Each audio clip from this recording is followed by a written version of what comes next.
Annyeonghaseyo, Yorobun. This is Anthony George Saniba, vlogger South Korea. So ngayon guys, 500 alphabetical verbs ng episode 4. So pang 360 words na ito. So sa mga gustong kumuha ulit ng copy, mag-message lang po ulit kayo. So number 1, buchida, to stick. Number 2, pikyuhada, to compare. Pida, to be empty. Bichuda, to shine or to reflect. Bichida, to be reflected. Bilida, to borrow. Pinada, to shine, to sparkle. Pachonagada, to get out or to escape. Pachidawan, to sink or to be absorbed. Pachidatu, to fall out. Peda, to remove or to subtract. Pupta, to pull or to select. And then 13, purida, to spread or to sprinkle. Sada, to buy. Sarachida, to disappear.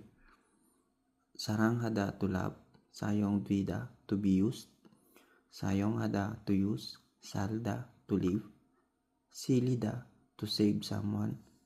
Salpyo puda, to examine or to search. Sangsangada, to imagine.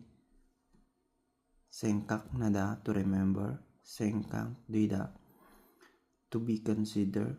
Sengkakhada, to think. Senkyonada, to originate. Senkida, to be formed. Soda, to stand, and then soduruda, to hurry or to rush. Sokta, to mix, to blend or to shuffle. And then sonmurada, to give a present. Sontekada, to choose, to select. Sonmyongada, to explain. Songgonghada, to succeed. Sehuda, to make something stand. Sugehada, to introduce. Surichida, to shout or to yell. Sukhada, to belong to. Sumda, to hide.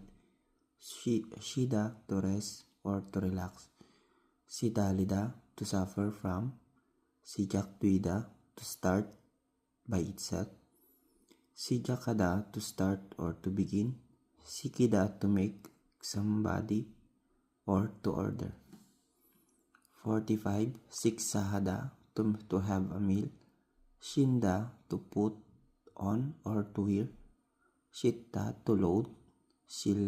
Shilyehada, to annoy or to trover.